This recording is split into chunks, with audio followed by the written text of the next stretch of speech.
This is the newsroom.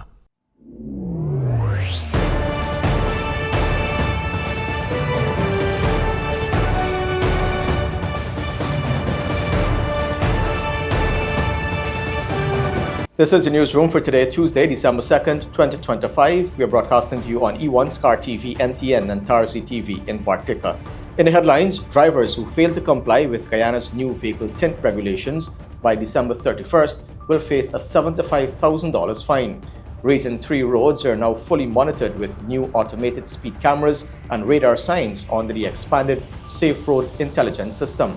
The government is acquiring 15 acres in Cane Grove, Region 4, to formalize the community and provide legal house lots. MARAD has updated water taxi schedule across Parika, Bartica, Wakenaam, Supenaam, Leguan, and Georgetown Vreed-en-Hoop routes. And in sport, Lady Jags suffered 3-1 defeat to Nicaragua in World Cup Qualifiers, and President Ali and Lady Jags player Vincent confident Guyana can bounce back in upcoming games.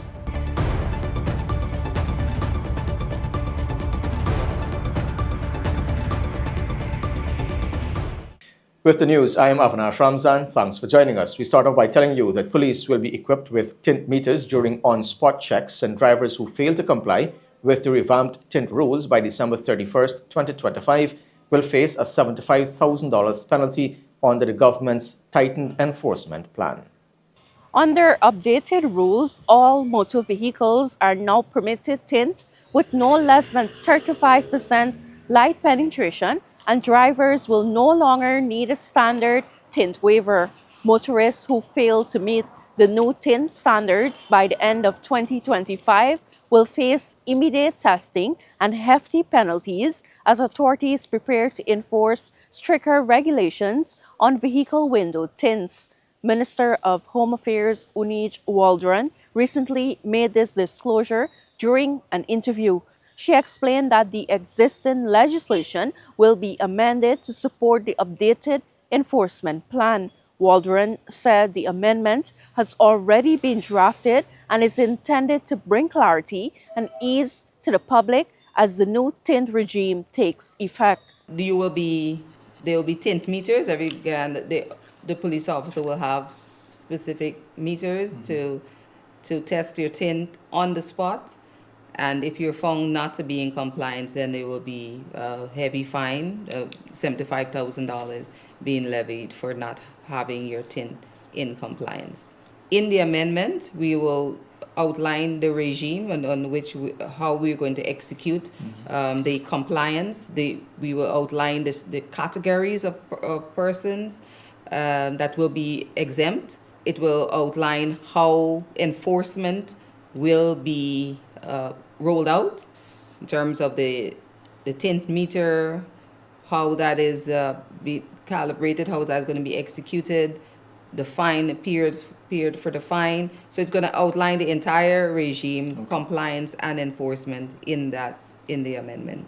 The government has introduced sweeping reforms to Guyana's vehicle tint regulations, establishing a new national standard and giving motorists until December 31st, 2025 to make their vehicles compliant. During the announcement last Friday, Waldron said the overhaul was necessary after a surge in tint waiver requests and growing reports of abuse within the previous system. This was something that we have looked on. It's one of those, in my view, was low-hanging fruit. People wanted it, the public sentiment was there, and it overwhelmingly makes the lives of our citizens easier. Waldron's allowance was introduced in the interest of equity and to eliminate administrative delays. Despite removing the old system, the government has created 3 new categories of tint waivers tailored to access and security needs. Categories 1 and 2 will apply strictly to diplomats, government officials, high-profile security personnel, and any other individuals specifically approved by the Minister of Home Affairs. Reporting for the newsroom, I'm Sharda Bacchus. Meanwhile, the government of Guyana has activated additional automated speed cameras and radar speed signs across Region 3, bringing the entire region under coverage as part of the next phase of the Safe Road Intelligence System, or SRIS.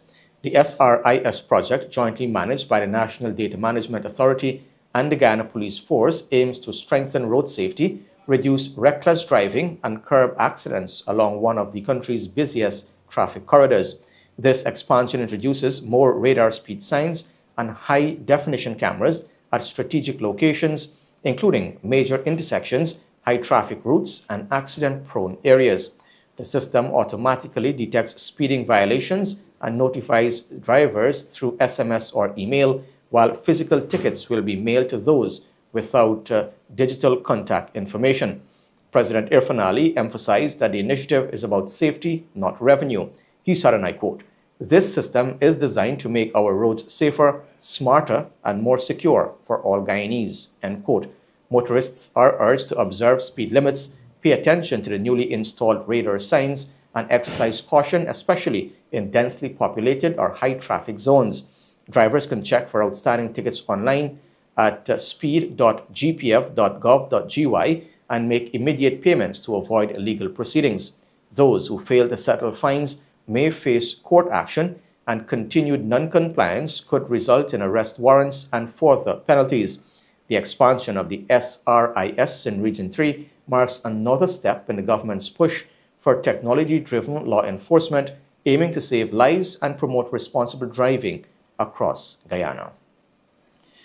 The government is moving to acquire 15 acres of land at Cane Grove, Region 4, as it advances plans to regularize the community and develop a formal housing scheme for dozens of families who currently live without legal ownership. This was confirmed by the Minister of Housing, Colin Crowell, during a community meeting with residents at the Virginia Primary School on Monday evening.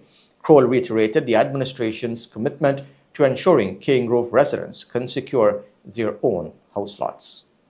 The commitment is that knowing where you are, we will try to regularize a number of persons that are here in Cane Grove for where you do not have ownership at where you live. Two areas we were looking at. One is at the back, you will know the right name. And one we were looking at when you're coming in. The one when you're coming in, we do not have any state land that is available. It's owned by leased to persons for planting of rice. We'll come to that. The back is leased to a cattle farmer association. There's about 55 of you we have registered. So we are therefore activating another mechanism, which means acquire, because we already commit. We want to help you.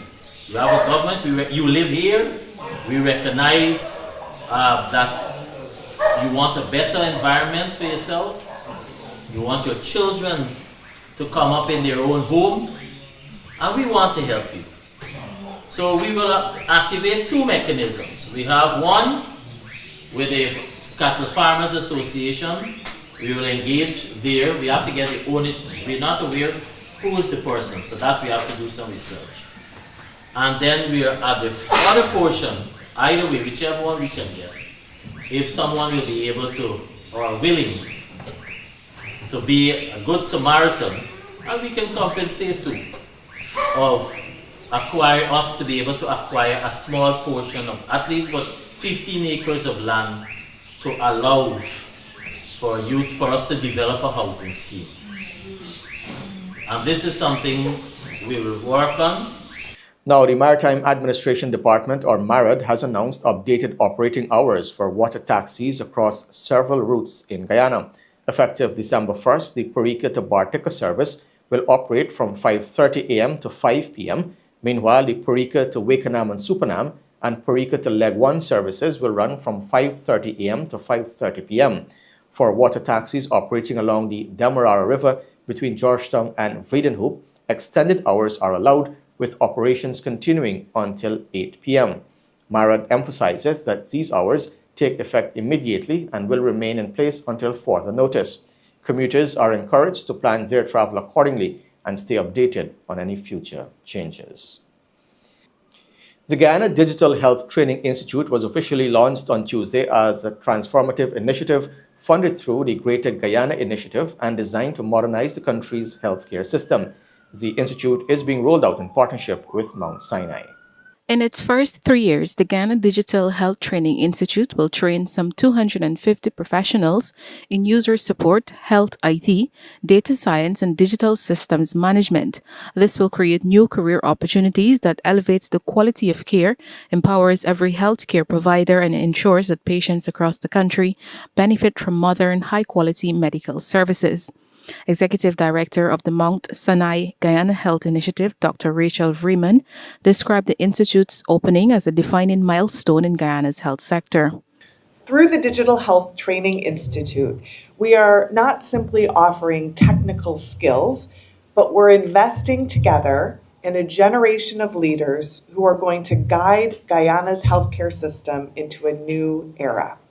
And so today I want to take a moment to speak to those leaders in the room, the inaugural class of the Digital Health Training Institute. You are making history.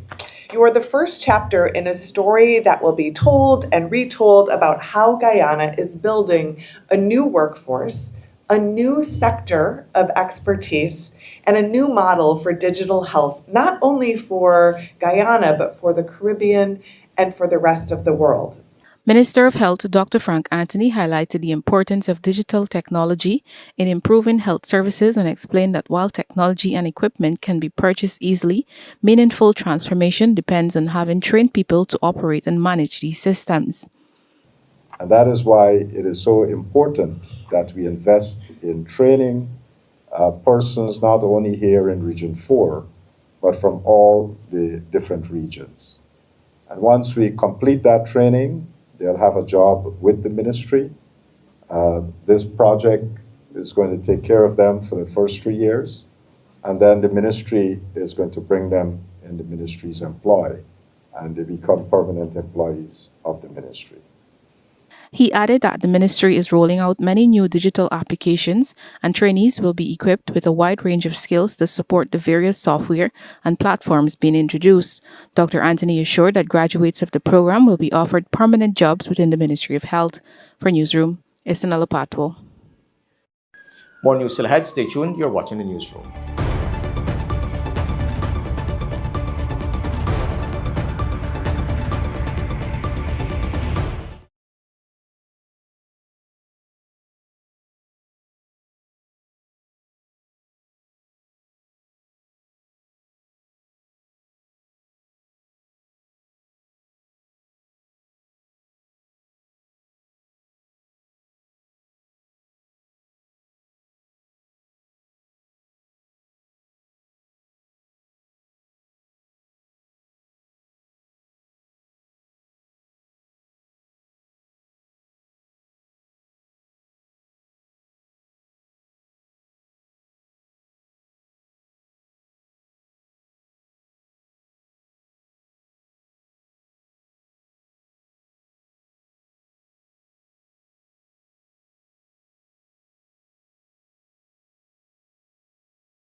Welcome back. This is the newsroom.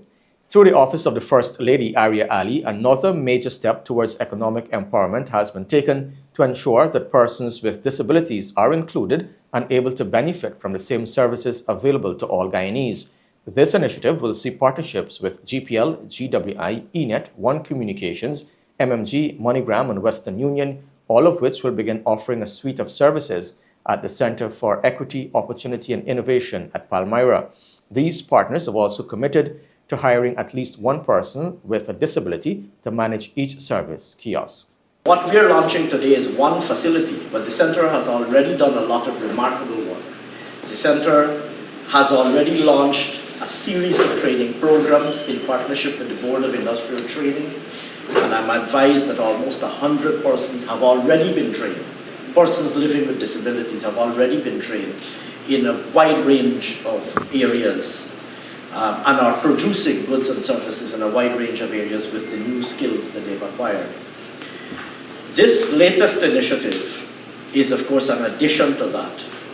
And what you see here is, of course, the presence of various utility companies, telephone companies, internet companies, water, electricity, remittance agencies. I believe one or two remittance agencies are here.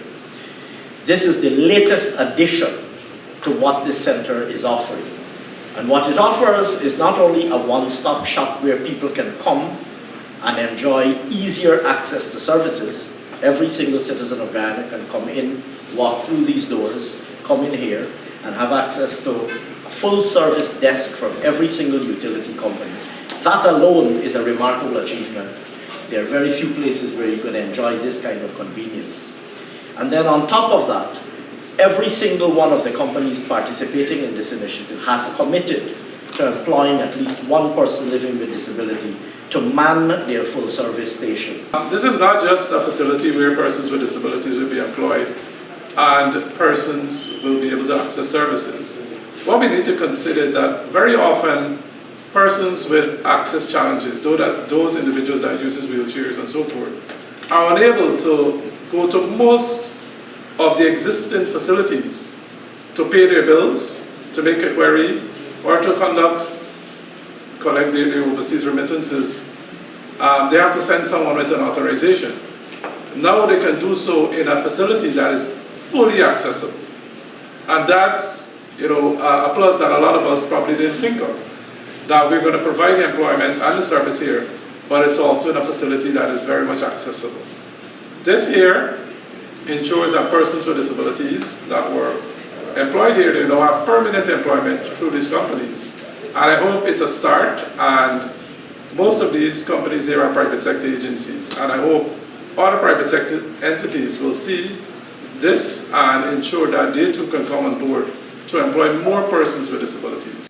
Now, the minister within the Ministry of Culture, Youth and Sports, Stephen Jacobs, has announced that a major stakeholder engagement will be convened in the first week of January 2026 as government moves to chart a stronger, more structured path for the country's creative sector.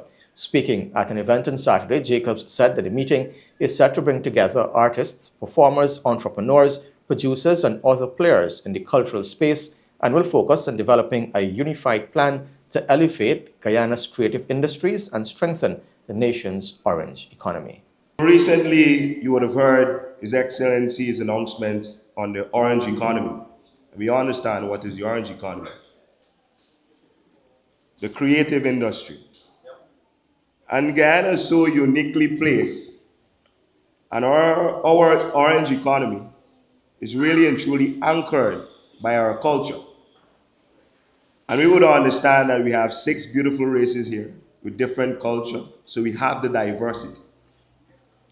So in the first week, very early in January, you will see a major stakeholder engagement where we will speak to everyone in the creative industry, and you will also be a part of that, on how we could take masquerade, but not just only masquerade, Guyana's culture and the entire creative industry forward. Because the orange economy, like everyone would know and understand, it's a $1 trillion industry. And you can look at the major spill-offs. So that is how we're going to continue to diversify this economy and masquerade has a significant and important role to play in that diversification. Now, Guyana's week-long study and investment mission to Europe has come to an end, with officials and private sector leaders returning home armed with insights to boost port development, agriculture, and export readiness. The inaugural EU-Guyana Global Gateway Study and Investment Mission took the delegation across France, Belgium, the Netherlands, and Spain. There, they examined how some of the world's most advanced economies manage ports, protect food systems, and move goods efficiently across borders. Led by Chief Investment Officer Peter Ramsaroop, the team included representatives from Arad, private sector companies, and diplomatic support from Ambassador Sesnarain Singh. The mission was funded by the European Union and was supported by multiple regional and EU partners to ensure strong collaboration. Port modernization was a key focus. Delegates toured major European ports, studying everything from digital tracking systems and port automation to green policies and advanced cold chain operations.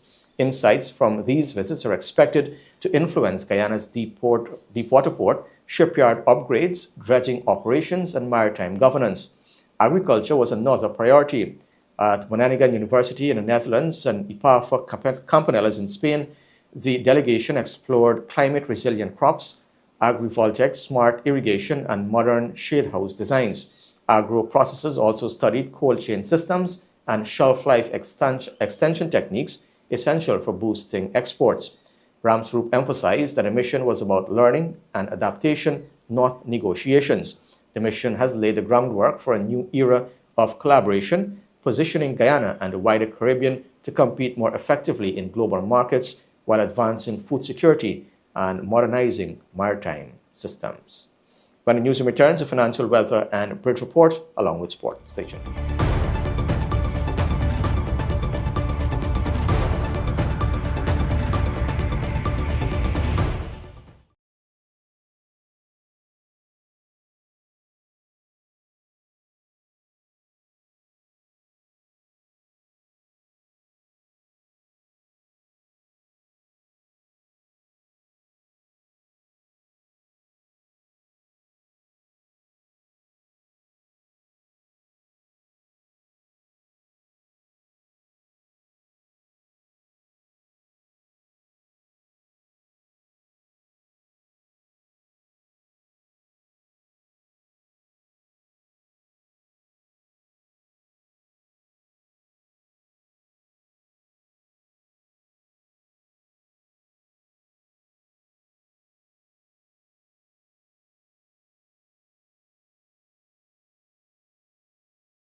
Welcome back to Newsroom. Now for a look at what's happening in sport. We're starting us off with some football news.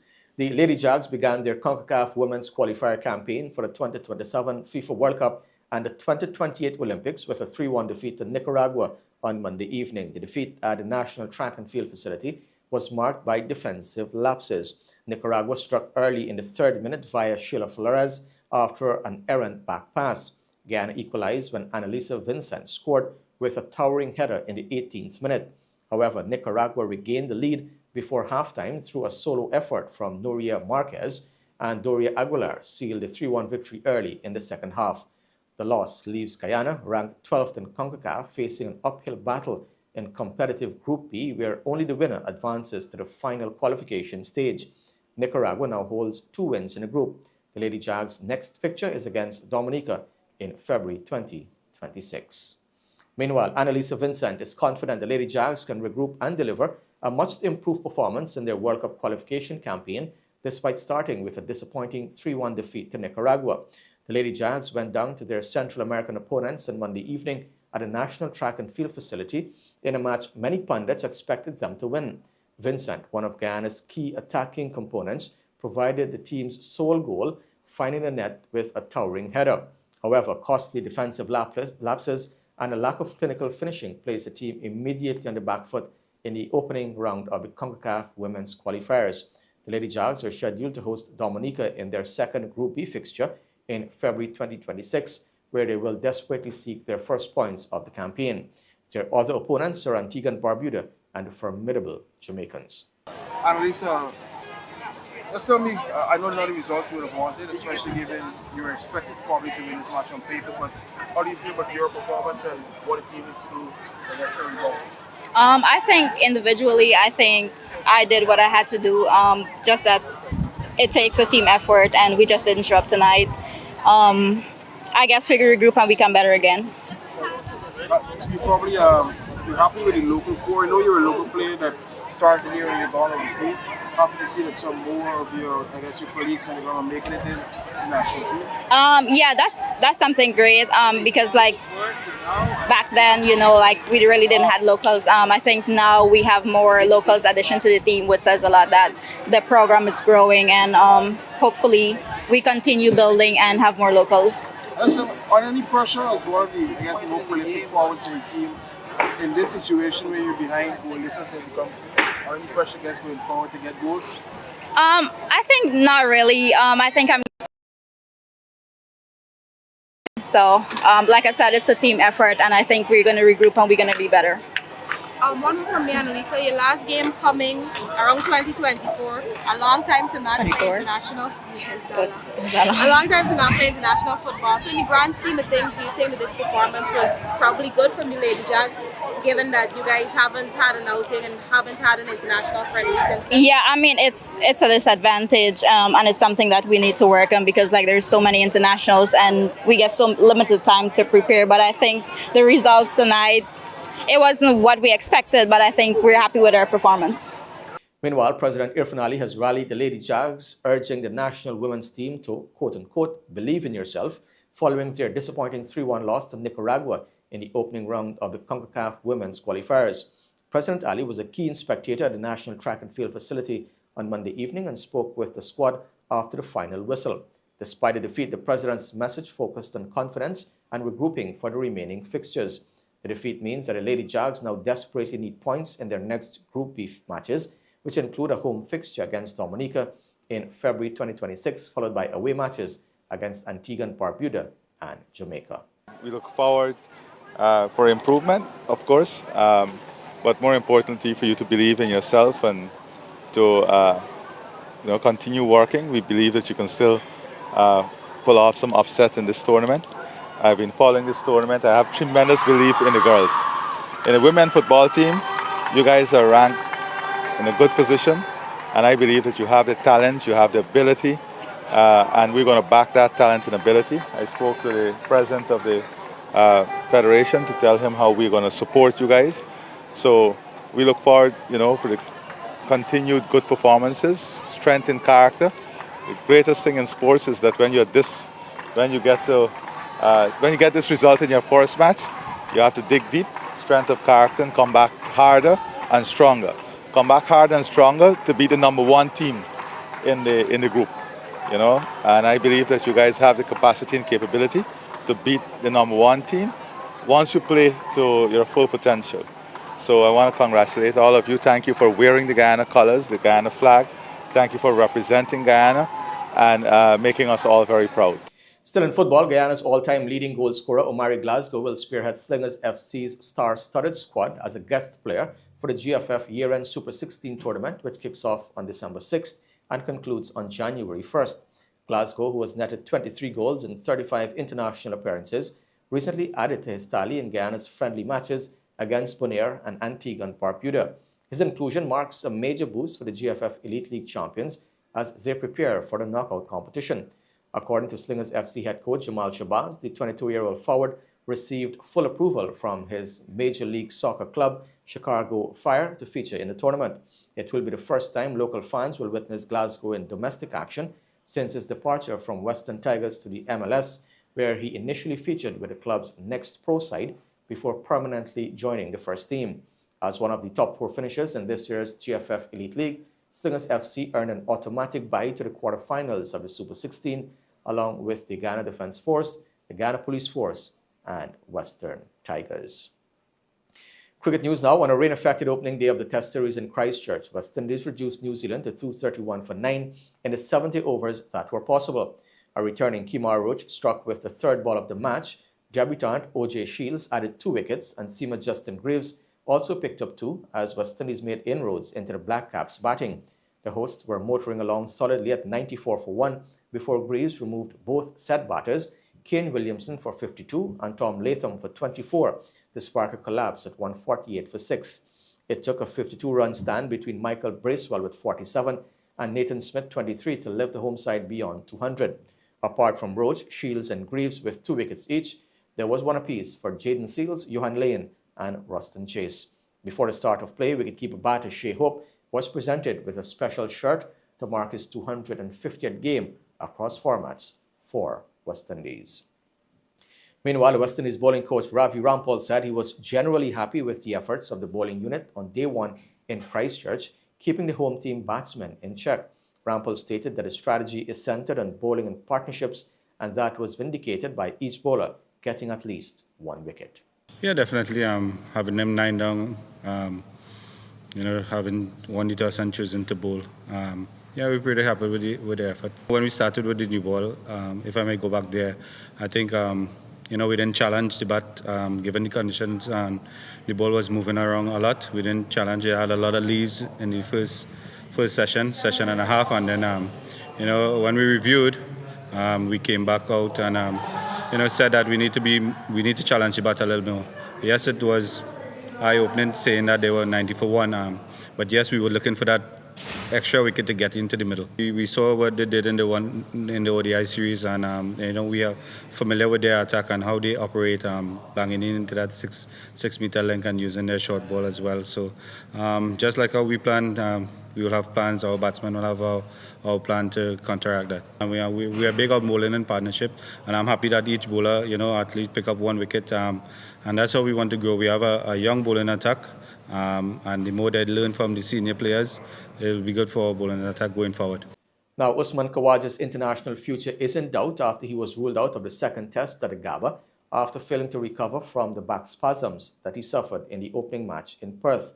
Khawaja had batted for the first time since the injury on Tuesday during a 30-minute net session, but did not come through it with a clean bill of health to be available for selection. It will be the first test he has missed since his return in early 2022. The third test begins in Adelaide on December 17th, which gives Khawaja 2 weeks to recover, although there will be questions over whether he can regain his place. Khawaja's form was under scrutiny heading into the series. He's now averaging 31.84 since the end of 2023 Ashes, with 1 century in 45 innings. And coupled with the way Travis Head threw down the gauntlet as an opener and his public statements about being keen for the role, it had sparked a debate about whether now was a time to draw an end to Khawaja's test career. And finally, on a sad note, the former England batter Robin Smith has died at the age of 62. Nicknamed Judge, Smith won 62 test caps between 1988 and 1996 and scored 4,236 runs at an average of 43.67, including 9 centuries. He also averaged 39.01 in 71 one-day internationals. Smith spent his entire county career at Hampshire, winning 2 Benson and Hedges Cups and a NatWest Trophy, and captaining them between 1998 and 2002.